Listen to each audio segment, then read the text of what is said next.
Viewers আসসালামু আলাইকুম, সবাইকে আমার চ্যানেলের পক্ষ থেকে স্বাগত জানাচ্ছি। জাতীয় বিশ্ববিদ্যালয়ের অধীনে ডিগ্রি, অনার্স এবং মাস্টার্সের শিক্ষার্থীদের জন্য দারুণ একটি সুখবর দিয়েছে জাতীয় বিশ্ববিদ্যালয় কর্তৃপক্ষ। সুখবরটি হলো, জাতীয় বিশ্ববিদ্যালয় কর্তৃপক্ষ জুলাই শহীদ স্মৃতি শিক্ষাবৃত্তি নামে একটি শিক্ষাবৃত্তি চালু করেছে। এই বিষয়টি নিয়ে আজকের ভিডিওতে আলোচনা করব। কতজনকে এই শিক্ষাবৃত্তি দেওয়া হবে, কারা পাবে, সেই তথ্যগুলো আপনাদেরকে জানাবো।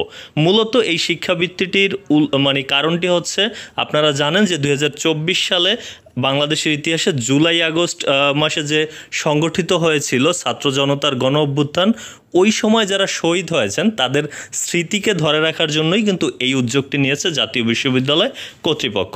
সেক্ষেত্রে তারা যে বিষয়টি এখানে উল্লেখ করেছে, যে দেশের মেধাবী অথচ আর্থিকভাবে অসচ্ছল, প্রান্তিক ও সুবিধাবঞ্চিত শিক্ষার্থীদের উচ্চশিক্ষা গ্রহণে সহায়তা করবে এই বৃত্তির মূল উদ্দেশ্য এটি। এছাড়া জাতীয় বিশ্ববিদ্যালয়ের অধিভুক্ত কলেজ বা প্রতিষ্ঠানসমূহে স্নাতক পাস, স্নাতক সম্মান ও স্নাতকোত্তর পর্যায়ে অধ্যয়নরত সকল বিশেষ চাহিদা সম্পন্ন শিক্ষার্থী সহ মোট 2024 জন মেধাবী শিক্ষার্থীকে এই মর্যাদাপূর্ণ শিক্ষাবৃত্তি প্রদান করা হবে। অর্থাৎ এটি সাধারণত মেধাবী যারা অসচ্ছল এবং প্রান্তিক জনগোষ্ঠী তাদেরকে দেওয়া হবে, পাশাপাশি যারা বিশেষ চাহিদা সম্পন্ন শিক্ষার্থী তাদেরকেও দেওয়া যাবে। আর এটি কিন্তু মূলত ডিগ্রি, অনার্স, মাস্টার্স সব পর্যায়ের শিক্ষার্থীদেরকেই দেওয়া হবে। আর টোটাল যে বিষয়টি বলা রয়েছে যে 2024 জন, এই 2024 জনকে সারা বাংলাদেশ থেকে এই বৃত্তির আওতায় বৃত্তি প্রদান করা হবে।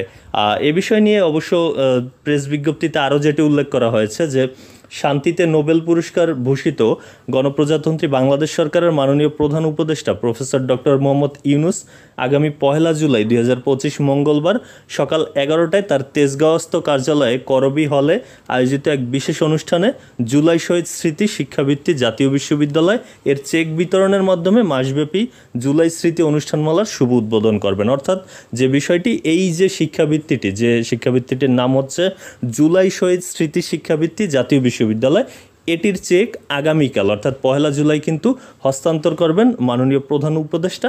আর এই সময়টাতে যে অনুষ্ঠানটি হবে, সেই অনুষ্ঠানে মূলত জাতীয় বিশ্ববিদ্যালয়ের vice chancellor doctor ASM Amanullah sir, এছাড়াও প্রো ভাইস চ্যান্সেলর সহ যারা ট্রেজারার রয়েছেন সকলেই কিন্তু উপস্থিত থাকবেন। তো এই ছিল আসলে তথ্যটি। আর কিভাবে আবেদন করতে হবে বা কিভাবে পাওয়া যাবে সেই সংক্রান্ত পূর্ণাঙ্গ যে তথ্য, সেগুলো পরবর্তীতে জাতীয় বিশ্ববিদ্যালয়ের ওয়েবসাইটে নোটিশ আকারে প্রকাশ করা হবে। তখন আপনাদেরকে জানাবো যে কিভাবে আবেদন করতে হয় বা কিভাবে পাওয়া যাবে, শিক্ষার্থীরা কিভাবে পাবে, সে সকল তথ্যগুলো। এতক্ষণ সাথে থাকার জন্য অসংখ্য ধন্যবাদ।